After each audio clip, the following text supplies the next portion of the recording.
অনিশ্চয়তায় ভারত দলের বাংলাদেশ সফর, আরব আমিরাতের বিপক্ষে টাইগারদের টি-20 সিরিজের সূচি চূড়ান্ত। বোর্ডের অস্থিরতার প্রভাব পড়ছে দেশের ক্রিকেটে, ভাবমূর্তি রক্ষায় সংকট সমাধানের আশা পরিচালকদের। বাংলাদেশ প্রিমিয়ার লিগে কিংসের কাছে আবাহনীর হার, টেবিল টপার মোহামেডানের জয়। শুরুতে ক্রিকেটের খবর। অনিশ্চয়তায় ভারত দলের বাংলাদেশ সফর, দুই দেশের রাজনৈতিক উত্তেজনার প্রভাব ফেলতে পারে দ্বিপাক্ষিক সিরিজে। আগস্টে 3 ওয়ানডে ও 3 টি-20তে বাংলাদেশ সফর করার কথা টিম ইন্ডিয়ার। তবে দেশটির গণমাধ্যম টাইমস অফ ইন্ডিয়া জানিয়েছে, সফরটি বাতিল করার জন্য আলোচনা চলছে ভারতীয় ক্রিকেট বোর্ডে। তবে এই বিষয়ে বাংলাদেশ ক্রিকেট বোর্ডকে কিছু জানায়নি বিসিসিআই। শেষ পর্যন্ত রোহিত শর্মারা না আসলে তার প্রভাব পড়তে পারে সেপ্টেম্বরে হতে যাওয়া এশিয়া কাপেও। আরব আমিরাতের বিপক্ষে টি-20 সিরিজ চূড়ান্ত, সূচি প্রকাশ করেছে দুই দেশের বোর্ড। 17 মে সিরিজের প্রথম টি-20 আর 19 মে দ্বিতীয়টি। দিবারাত্রি দুটি ম্যাচই হবে শারজাহ স্টেডিয়ামে। আরব আমিরাত যাবার আগে অবশ্য ঢাকায় ক্যাম্প করবে জাতীয় দল, ম্যাচ সিনারিওতে প্রস্তুতি নেবে। শামীম পাটোয়ারি, মোস্তাফিজ, পারভেজ ইমনের মতো ক্রিকেটাররা সিলেটে এ দলের সিরিজ শেষে ক্যাম্পে যোগ দিবেন। আরব আমিরাতের বিপক্ষে দুটি টি-20 খেলে পাকিস্তান সফরে যাবে বাংলাদেশ। সেখানে 5 ম্যাচের টি-20 সিরিজ খেলবে টাইগাররা।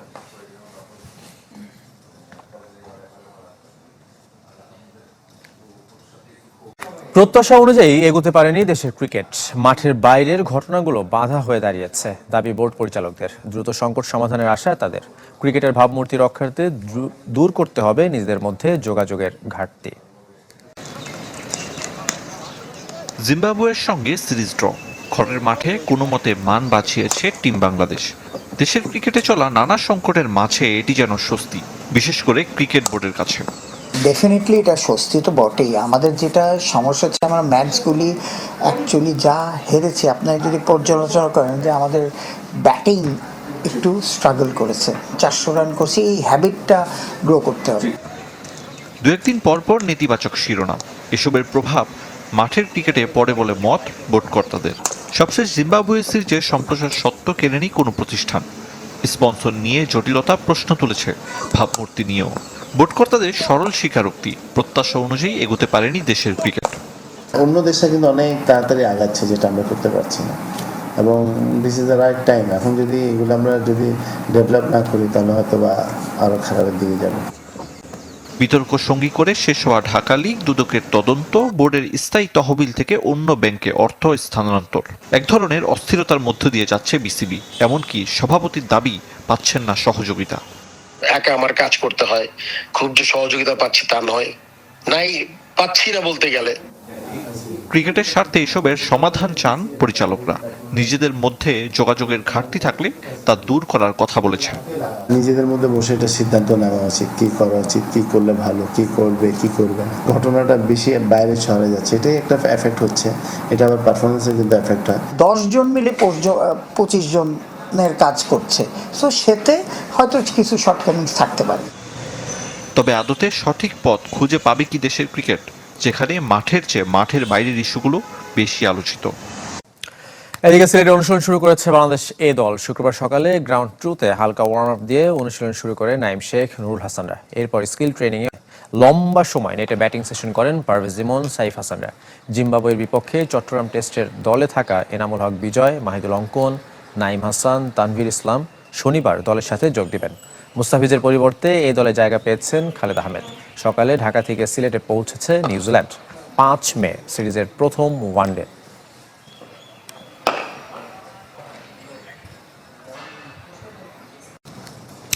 এদিকে 3 ওয়ানডে ও 2টি 4 দিনের ম্যাচ খেলতে বুধবার ঢাকায় আসছে দক্ষিণ আফ্রিকা ইমার্জিং দল। 12, 14 ও 16 মে 3 ওয়ানডে, যার সবগুলো হবে রাজশাহীতে। এরপর চট্টগ্রাম যাবে 2 দল। বন্দরনগরীতে প্রথম 4 দিনের ম্যাচ শুরু 20 মে, আর 27 মে দ্বিতীয় 4 দিনের ম্যাচ মিরপুরে। দক্ষিণ আফ্রিকার বিপক্ষে সিরিজের জন্য 15 সদস্যের দল দিয়েছে বিসিবি।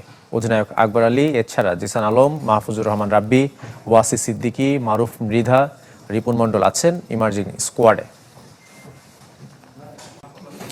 এবার যুব দলের শ্রীলঙ্কা সফর। কাল চতুর্থ ওয়ানডে। কলম্বোতে ম্যাচটি শুরু হবে সকাল 10টায়। প্রথম ম্যাচ হারের পর দারুণ কামব্যাক করেছে বাংলাদেশ। 2 ম্যাচ জিতে সিরিজেও এগিয়ে টাইগার যুবারা। দুর্দান্ত ফর্মে ওপেনার জাওয়াদ আবরার, অধিনায়ক আইজুল হাকিম তামিমও ছন্দে আছেন। বল হাতেও বাংলাদেশিরা ছড়ি ঘোরাচ্ছে। পেসার আল ফাহাদ 9 উইকেট নিয়ে শীর্ষে। এই ম্যাচ জিতলে সিরিজ জয়ের পথে অনেকটা এগিয়ে যাবে বাংলাদেশ। আবহাওয়া বলছে এই ম্যাচেও বৃষ্টির সম্ভাবনা আছে। এবার ফুটবলের খবর। ফেডারেশন কাপ ফাইনালের পর আবারও বসুন্ধরা কিংসের কাছে হারলো আবাহনী। এবার 2-0 ব্যবধানে হেরেছে আকাশী নীলা। তবে জয় পেয়েছে টেবিল টপার মোহামেডান। পুলিশ এফসিকে 3-1 গোলে হারিয়েছে সাদা কালোরা। 95 মিনিটের খেলা ইতিমধ্যেই শেষ। বসুন্ধরা কিংস আবাহনী ম্যাচ মানেই যেন ফুটবলারদের মারামারি। শুক্রবার লিগ ম্যাচটা অপ্রীতিকর ঘটনা ছাড়াই শেষের অপেক্ষায় ছিল, কিন্তু শেষ বাঁশির আগে পুরনো চিত্র। কিংসের সাদুদ্দিন, সোহেল রানা সিনিয়র আর আবাহনীর শাহিন আহমেদ দেখেছেন লাল কার্ড। 3টা রেড কার্ড সেই ইনসিডেন্টের কারণে। অন্য দিনের মতো সেখানেই থামতে পারত সব, কিন্তু না। শেষ বাঁশির পর ভয়াবহ রূপ নেয় দুই দলের কর্মকর্তা, কোচ, সাপোর্টিং স্টাফদের মারামারি। ফুটবলাররা কখনো যোগ দিয়েছেন, কখনো থামিয়েছেন। মাঠের উত্তেজনা কিন্তু চরমে। ম্যাচে অবশ্য জয়ী দল বসুন্ধরা কিংস। ময়মনসিংহ থেকে ঢাকা 2 দিনের ব্যবধানে পুনরায় আবাহনীকে হারানোর উচ্ছ্বাস লাল ব্রিগেডে। ফেডারেশন কাপের আলোচিত ফাইনাল জয়ের পর লিগ ম্যাচেও জয়ের আনন্দ কিংসের, যদিও 2 জায়ান্টের ম্যাচে বিবর্ণ গ্যালারি। গোল, সেকেন্ড হাফের আরেক গোল। ম্যাচের মতো প্রথমার্ধটা বসুন্ধরা কিংসের, আর নির্দিষ্ট করে বললে ফয়সাল আহমেদ ফাহিমের। 16 মিনিটে স্বাগতিকদের এগিয়ে নিয়েছেন কিংস নাম্বার 11। ফিনিশিং 1-0 ব্যবধানে এগিয়ে গেল তার কন্ট্রোলে। বিরতির পরও আর্লি গোল বসুন্ধরার। ম্যাচের 50 মিনিটে জোড়া পূর্ণ করেছেন ফাহিম। 2-0 ব্যবধানে এগিয়ে কিংস। দুর্বলতাটাই কাটিয়েছেন ফাহিম। ম্যাচে ফেরার চেষ্টায় মরিয়া আবাহনী আক্রমণে ধার বাড়িয়েছে, তবু গোল অধরা। বরং 80 মিনিটের পর ইনসান ইভান্সরা জাল খুঁজে পেলে হারের ব্যবধানটা আরো বড় হতে পারত আকাশী নীলদের। ছিল ফয়সাল আহমেদ ফাহিমের একেবারে সহজ। শেষ বাঁশির আগে আবাহনীর ব্যবধান কমানোর সহজ সুযোগ নষ্ট করেছেন আরমান ফয়সাল আকাশ। তারা অবাক হয়ে যাবেন না, কারণ এটা তো লিগ। প্রথম লেগে কুমিল্লায় কিংসকে হারিয়েছিল আবাহনী। দ্বিতীয় লেগে মাঠের লড়াইয়ের প্রতিশোধ নিয়েছে বসুন্ধরা। শিরোপার মতো কাগজে কলমে টিকিয়ে রেখেছে রানার্স আপের সম্ভাবনাও। তবে না, কাল 2 ম্যাচ। মুন্সিগঞ্জে রহমতগঞ্জকে আতিথ্য দেবে ব্রাদার্স ইউনিয়ন, আর গাজীপুরে চট্টগ্রাম আবাহনীর প্রতিপক্ষ ফকিরের পুল। 2টি ম্যাচই বিকাল 3:45।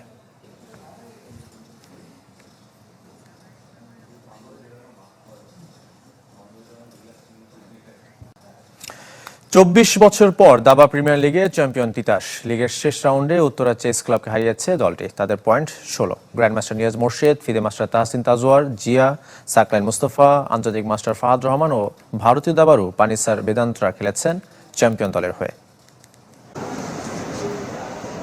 চ্যাম্পিয়ন হওয়ার জন্য শেষ দিন শুধু ড্র প্রয়োজন ছিল তিতাস চেস ক্লাবের।